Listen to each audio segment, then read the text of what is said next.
Good morning छात्रों। आज की इस YouTube चैनल में आपका हार्दिक स्वागत है। मैं दयाराम। तो जिन्होंने मेरा ये चैनल सब्सक्राइब नहीं किया है, लाइक नहीं किया है, वो ज़्यादा से ज़्यादा लाइक करें, सब्सक्राइब करें और आगे शेयर करें ताकि आपको अगले वीडियो मिलते रहें। अब देखो, मेरे YouTube जो चैनल है उसका नाम है बलौदा पॉइंट।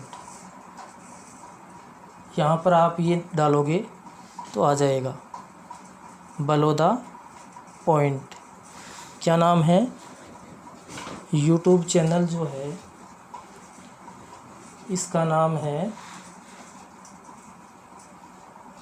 बलौदा पॉइंट।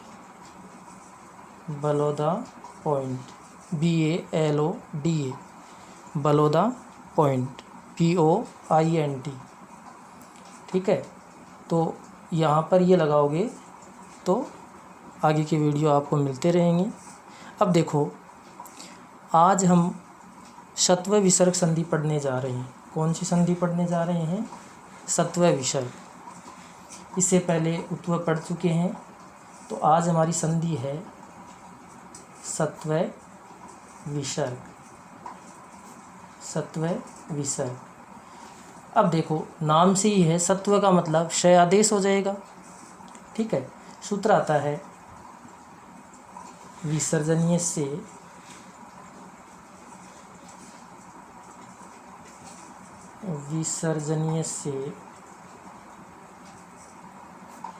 से, अर्थात विसर्ग के स्थान पर, विसर्जनीय से का अर्थ है विसर्ग के स्थान पर, से का अर्थ है से आदेश हो जाएगा। अब देखो, से यहाँ पर दंते होगा, लेकिन शुत्व ष्टुत्व इन संधियों के नियमानुसार आगे से आगे परिवर्तन होते जाएंगे। लेकिन हम शुत्व ष्टुत्व में न जा कर के सीधा एक ऐसा तरीका है उससे हल करेंगे इनको, ताकि आपको आसान रहेगा। तो देखो, इसकी वृत्ति आती है संस्कृत में। वैसे तो ये 9-10 लेवल तक नहीं है, लेकिन फिर भी इससे और आसानी से समझ में आ जाएगा। देखो क्या है, खरी परे विसर्जनीय से, खरी परे विसर्जनीय से स्यात्। खरी परे विसर्जनीय से स्यात्। खरी का अर्थ है खर वर्ण। खरी का अर्थ क्या है? खर वर्ण।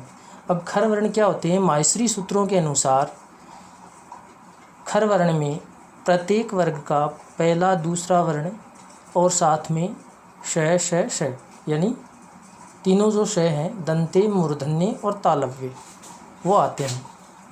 ठीक है, परे का अर्थ है सामने। परे का अर्थ है सामने, कि खर वर्ण सामने आने पर विसर्जनीय से यानी विसर्ग का से यानी से स्यात् हो जाएगा। अर्थात खर वर्ण परे रहेंगे तो विसर्ग के स्थान पर से आदेश हो जाएगा। इस तरह से होगा, जैसे विसर्ग आए उसके बाद में खर वर्ण आए। खर का मतलब है बीच में प्लस, खर का मतलब है पहला दूसरा शय शय और शय, ये आएंगे तो विसर्ग के स्थान पर क्या आदेश हो जाएगा? शय आदेश हो जाएगा। ये बनेगा कि विसर्ग उसके सामने खर वर्ण यानी पहला दूसरा शय शय शय, तो विसर्ग के स्थान पर क्या आदेश हो जाएगा? शय आदेश हो जाएगा। ये तो है नियम के अनुसार कि इस नियम से ये संधि बनेगी। अर्थात इसका नियम ही है कि सामने खर वर्ण हो तो विसर्ग के स्थान पर शय आदेश हो जाएगा। अब देखो, मैं सीधी ट्रिक लेके आया हूँ जिससे आपको और आसानी से याद हो जाए। वो ट्रिक क्या है कि विसर्ग के सामने छ आए तो विसर्ग के स्थान पर शय, विसर्ग के सामने ठ आए तो विसर्ग के स्थान पर मूर्धन्य से, विसर्ग के सामने थ आए तो विसर्ग के स्थान पर दंते से, ये आदेश हो जाएंगे सीधे, चाहे आप लगा के देख लेना इनको। बाकी यदि इस तरीके से करेंगे तो पहले हमें शुत्व में जाना पड़ेगा, ष्टुत्व में जाना पड़ेगा और फिर हल होंगे। बाकी ये जो तरीके हैं ये लगा लेना, इससे सीधा हल हो जाएगा। ठीक है, अब देखो परिभाषा भी यही हो जाएगी इसकी। इस तरीके से करते हैं, ठीक है, कि विसर्ग के सामने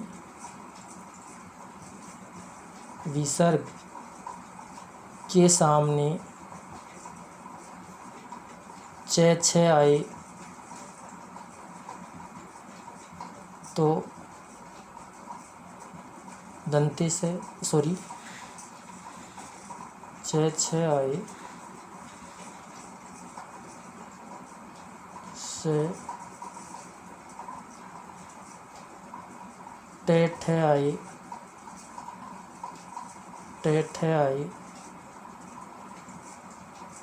तो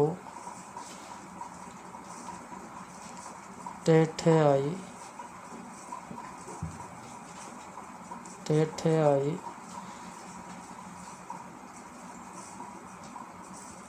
तो मूर्धन्य से, ते थे आए तो दंते से आदेश हो जाएंगे, ये इसकी परिभाषा हो जाएगी इस तरीके से कि विसर्ग के सामने च छ आए तो श,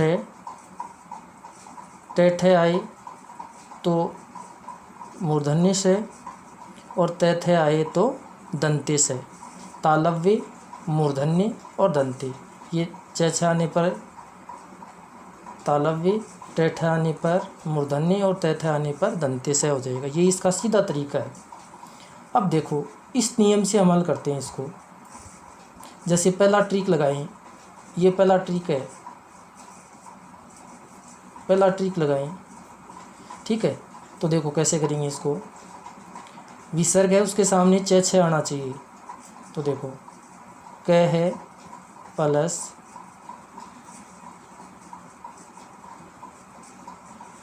थोड़ा इधर ले लेते हैं, क है प्लस च। अब देखो विसर्ग है, विसर्ग के सामने च आ रहा है, ठीक है।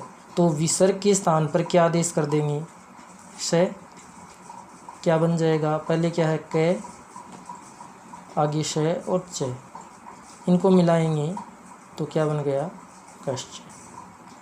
इस तरह बन जाएगा। इसी तरह से नि है जोड़ छले, विसर्ग आ रहा है, विसर्ग के सामने छ आ रहा है, तो विसर्ग के स्थान पर कौन सा से हो जाएगा, यही तालव्य छ आ रहा है, तो नी श छल, मिलाएंगे तो निश छल, ये हो जाएगा। उसके बाद में अगला है टे ठे आने पर, तो विसर्ग के सामने टे ठे आएगा तो धनु है प्लस टंकार है। अब देखो विसर्ग है, विसर्ग के सामने टे आ रहा है, तो विसर्ग के स्थान पर क्या आदेश कर देंगे, विसर्ग के स्थान पर कौन सा से, मूर्धन्य, तो श, धनु श टंकार, इस तरह लिख लेंगे। मिलाएंगे क्या बन जाएगा, धनुष टंकार, ये हो जाएगा। फिर देखो इसी तरह से नी है प्लस ठूर है, विसर्ग आ रहा है, विसर्ग के सामने ठे आ रहा है, तो विसर्ग के स्थान पर क्या आदेश हो जाएगा, यही मूर्धन्य से, नी से ठूर, मिलाएंगे तो निष्ठुर। अब ध्यान ये देना है कि आप ये कहोगे कि सर ऊ की मात्रा, ऊ नहीं, पहले क्या है, ठ है, ठीक है ना, ठ के बाद में ऊ स्वर वर्ण की मात्रा है, यानी ठ ट ये वर्ण आने चाहिए, इसके नीचे मात्रा हो तो वो तो आगे का वर्ण है, यानी पहले ये आ रहे हैं, ट आ रहा है, ठ आ रहा है, इस तरह से। इसी प्रकार से अगला देखें तो विसर्ग, उसके बाद में क्या है, त और थ, सामने क्या आ रहा है, त और थ। तो देखो नमः प्लस ते, बहुत इम्पोर्टेंट उदाहरण है, बहुत ज़्यादा, जब भी एग्ज़ाम में पूछते हैं ये पूछते हैं, नमः प्लस ते एक धनुष टंकार है, विसर्ग के सामने तय आ रहा है तो विसर्ग के स्थान पर से आदेश कौन सा, दंते। आगे क्या है, ते, पहले क्या है, नम, मिलाएंगे क्या बन जाएगा, नमस्ते। इसी तरह से विष्णु है प्लस त्राता। अब देखो त्राता में तय, रे और ए, त्रय किससे बनता है, तय, रे और ए, इनको मिलाएंगे तो क्या बनेगा, त्रय बनेगा, ठीक है। तय, रे और ए को मिलाएंगे तो क्या बनेगा, त्रय, यानी तय आधा है यहाँ पर, रे में ए मिला हुआ है तो तय आधा है, ठीक है। तो तय आ रहा है तो विसर्ग जो है इसके स्थान पर क्या आदेश होगा, यही से आदेश हो जाएगा, क्या बन जाएगा, विष्णु से त्राता, मिलाएंगे तो विष्णुस त्राता, ये बन जाएगा, ठीक है। अब देखो थे का कोई उदाहरण मिलता नहीं है वैसे, बाकी तो ये नियम लगाना है, इस नियम से सभी उदाहरण ये हल हो जाएंगे। और सीधा तरीका है कि विसर्ग के सामने क्या आएगा, च छ आए तो तालव्य, ट ठ आए मूर्धन्य, त थ आए दंते, ये से आदेश हो जाएंगे। अब देखो एक उदाहरण इस नियम से करके बताऊं कि ऊपर वाला जो है वो किस तरह से हल होगा। तो देखो जैसे पहले उतार लो इनको,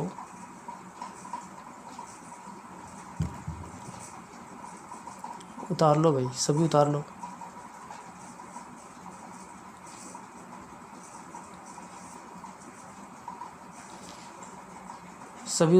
सभी उतार लो भाई।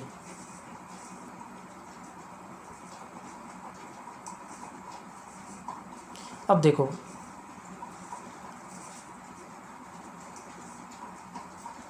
इस तरीके से यदि उदाहरण को हल करें तो किस तरह से होगा।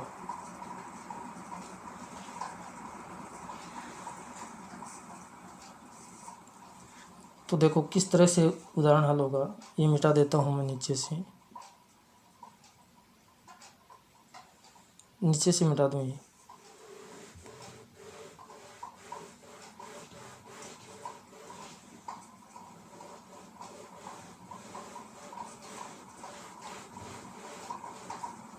अब देखो इस तरीके से करेंगे, जो नियम है उसके अनुसार। जैसे ये लेते हैं धनु प्लस टंकार। अब देखो विसर्ग के स्थान पर नियम क्या कह रहा है कि विसर्ग के सामने खर वर्ण आएगा तो विसर्ग के स्थान पर स आदेश हो जाएगा, दंते। चलो दंते से कर दिया। अब स्थिति ये बनी इसकी, धनु से टंकार है, ठीक है। अब देखो ये बन गया से। अब यहाँ पर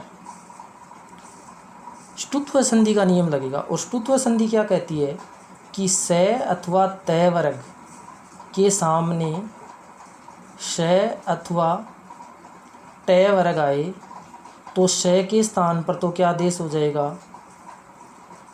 स के स्थान पर तो क्या आदेश होगा, श मूर्धन्य। और तय वर्ग के स्थान पर क्रम से क्या आदेश हो जाएगा, टय वर्ग। वर्ग का मतलब है प्रत्येक में 5-5 वर्ण होते हैं, तो पाँचों का वर्ग बन गया। जैसे च छ ज झ ये, ट ठ ड ढ न, त थ द ध न, इस तरह से, ठीक है। तो अब यहाँ पर ये नियम लगाएंगे तो देखो तय वर्ग का टय वर्ग हो गया। अब यहाँ पर विसर्ग के स्थान पर स हुआ। अब इधर देखो, यहाँ ये जो स है, ये जो स आ रहा है ये दंते स है और इसके सामने क्या आ रहा है, टय आ रहा है। ठीक है, तो क्या बनाया, स बनाया। अब इसी तरीके से स आ रहा है और स के सामने टय आ रहा है, तो यहाँ पर कौन सा हो जाएगा, मूर्धन्य स। अब रूप बनेगा धनु से टंकार और मिलाएंगे तो धनुष टंकार। इस तरीके से हल होगा। कहने का मतलब ये है कि पहले हमें 2 संधियाँ और पढ़नी पड़ेगी इससे, और उन संधियों से फिर ये हल होगा। ठीक है, तो इसलिए हमने सीधा तरीका ये लिया है कि इस तरीके से सभी उदाहरण हल हो जाएंगे। तो इस प्रकार से और भी बहुत सारे उदाहरण हैं, जैसे मन है प्लस ताप है, विसर्ग आ रहा है, विसर्ग के सामने तय आ रहा है, तो विसर्ग के स्थान पर कौन सा से कर दो, दंते। मैं न से ताप है, मिलाएंगे तो मनस ताप है, ये हो जाएगा। ठीक है, इसी तरह से ये है प्लस तू, विसर्ग आ रहा है, विसर्ग के सामने तय आ रहा है, तो विसर्ग के स्थान पर से आदेश, ये से तू, मिलाएंगे तो यस्तु। ये लो जी, बस सीधा ट्रिक याद रखो, विसर्ग आए और विसर्ग के सामने छ आए तो तालव्य, ट आए तो मूर्धन्य, त आए तो दंते से। ठीक है, इनसे ये हल हो जाएंगे। अब देखो क्वेश्चन ये बनता है कि सामने श और रह गए, तो इनके लिए आगे एक सूत्र आएगा, उस सूत्र से ये हल होंगे। ठीक है, उसके बाद क्वेश्चन ये भी आता है कि सामने क ख और प फ रह गए, वो भी खर वर्ण में ही आते हैं। तो देखो वैसे संस्कृत में तो इसका है नहीं, लेकिन मैं बता देता हूँ, हिंदी में इस तरह से ये बन जाते हैं। जैसे विसर्ग के सामने क ख और प फ आए, विसर्ग के सामने क ख और प फ आए, तो विसर्ग के स्थान पर क्या आदेश हो जाएगा, क ख और प फ आए, तो विसर्ग के स्थान पर नियम के अनुसार तो क्या होगा, से आदेश होना चाहिए। लेकिन इसमें एक शर्त है कि यदि विसर्ग आए और विसर्ग से पहले यदि कोई मात्रा आए, उसके बाद में क ख या प फ आए, तो ये जो स है ये मूर्धन्य स में बदल जाएगा। जैसे नी है प्लस कर से, विसर्ग आ रहा है, विसर्ग के सामने क आ रहा है। अब देखो विसर्ग आ रहा है, विसर्ग के सामने क्या आ रहा है, क आ रहा है, तो विसर्ग है, उससे पहले न में किसकी मात्रा है, ई की, न में से ई निकालेंगे तो ई की मात्रा है। तो जब मात्रा आए तब तो क्या हो जाएगा, ये से, तो इसके स्थान पर ये से कर देंगे, क्या बन जाएगा, नी से कर से, ये हो जाएगा। ठीक है, निष्कर्ष है। लेकिन यदि मात्रा नहीं हो तो नमः है प्लस कार है। अब देखो विसर्ग आ रहा है, विसर्ग के सामने क आ रहा है और कोई मात्रा नहीं है, में है केवल, तो विसर्ग के स्थान पर वही दंते से रहेगा, न में से कार है, मिलाएंगे तो नमस कार है, ये हो जाएगा। कहने का मतलब ये है कि दंते से होगा, जब मात्रा आए तब तो मूर्धन्य और मात्रा नहीं हो तो कौन सा से रहेगा, दंते। इसी तरह से प फ में है, जैसे नी है जोड़ पाप है, पे आ रहा है, मात्रा आ रही है, तो कौन सा से कर देंगे, मूर्धन्य, नी से पाप है, मिलाएंगे तो निस पाप है, ये हो जाएगा। ठीक है, इसी तरह से निष्पाप है बन गया। उसके बाद देखो दू है प्लस प्रयोजनम, ठीक है। विसर्ग आ रहा है, विसर्ग के पहले मात्रा आ रही है, तो कौन सा से, यही हो जाएगा। दूषय प्रयोजनम क्या बन जाएगा, दुष्प्रयोजनम, ठीक है। तो कहने का मतलब ये है कि इसमें ये ट्रिक लग जाएगी, इसको थोड़ा ध्यान रख लेना। बाकी हिंदी में ज़्यादा पूछते हैं इसको। विसर्ग आए, विसर्ग के सामने कैक है और पैफ है आए, ठीक है। कैक है और पैफ है आए, थोड़ा इधर लिखता हूँ।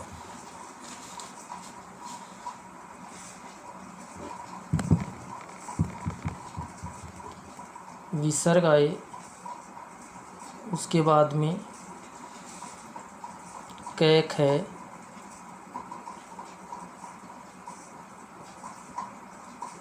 पैफ है, कैक है पैफ है आए, और उससे पहले यदि कोई मात्रा आए विसर्ग से पहले, तब तो क्या आदेश होगा, मूर्धन्य।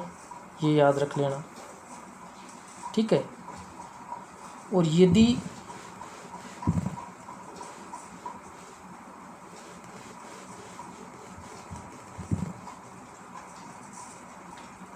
विसर्ग आए, कैक है, पैफ है, कैक है, पैफ है आए, और पहले मात्रा नहीं हो, मात्रा नहीं हो, तो विसर्ग के स्थान पर ये से होगा। ये ध्यान रख लें, ये ट्रिक काम आ जाएगी। तो इस तरह से ये सत्व विसर्ग का पहला पार्ट है। दूसरा है